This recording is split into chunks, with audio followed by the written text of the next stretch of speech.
বিরামপুরে ৪৬তম জাতীয় বিজ্ঞান ও প্রযুক্তি সপ্তাহ ও বিজ্ঞান মেলার উদ্বোধন। রিপোর্টার বাংলা টিভির ডেস্ক রিপোর্ট।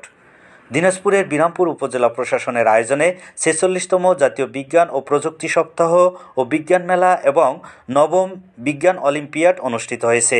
জ্ঞান বিজ্ঞানে করব জয়, সেরা হব বিশ্বময় স্লোগানে মেলায় ১৩টি শিক্ষা প্রতিষ্ঠানের শিক্ষার্থী ও উদ্ভাবকরা অংশ নিয়েছেন, যেখানে স্ব প্রতিষ্ঠানের শিক্ষার্থীরা তাদের উদ্ভাবিত ধারণা নিয়ে হাজির হয়েছে।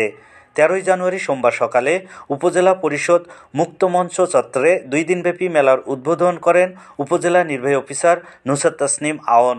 উপজেলা একাডেমিক সুপারভাইজার আব্দুস সালামের সঞ্চালনায় উদ্বোধনী অনুষ্ঠানে বক্তব্য রাখেন সহকারী কমিশনার ভূমি নাজিয়া নওরিন, বিরামপুর সরকারি কলেজের অধ্যক্ষ অদৈত্য কুমার অপু, বিরামপুর পৌরসভার নির্বাহী প্রকৌশলী ASM শরীফুল ইসলাম ডাকুয়া, বিজুল দারুল হুদা স্নাতকোত্তর মাদ্রাসার অধ্যক্ষ ডক্টর নুরুল হক, উপজেলা মাধ্যমিক শিক্ষা কর্মকর্তা শমশের আলী মণ্ডল, যুব উন্নয়ন কর্মকর্তা এনামুল হক চৌধুরী, উপজেলা প্রকৌশলী আতাউর রহমান, উপজেলা ICT কর্মকর্তা পাপিয়া নাসরিন, কৃষি কর্মকর্তা কৃষিবিদ অমল কৃষ্ণ রায়, প্রাণী সম্পদ কর্মকর্তা বিপুল কুমার চক্রবর্তী, বিরামপুর থানার ভারপ্রাপ্ত কর্মকর্তার প্রতিনিধি উপপরিদর্শক মোহাম্মদ দুলু মিয়া, পাইলট উচ্চ বিদ্যালয়ের প্রধান শিক্ষক আরমান হোসেন, বিরামপুর প্রেস ক্লাবের আহ্বায়ক শাহ আলম মণ্ডল, কলেজিয়েট উচ্চ বিদ্যালয়ের প্রধান শিক্ষক শফিকুল ইসলাম, রামকৃষ্ণপুর উচ্চ বিদ্যালয়ের প্রধান শিক্ষক জুলফিকার আলী মতিন প্রমুখ।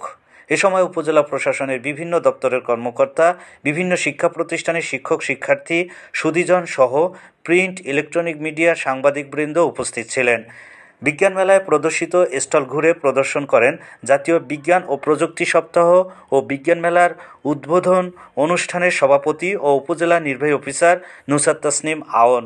মেলার উদ্বোধন শেষে ১৩টি শিক্ষা প্রতিষ্ঠানের সমন্বয়ে বিজ্ঞান অলিম্পিয়াড অনুষ্ঠিত হয়।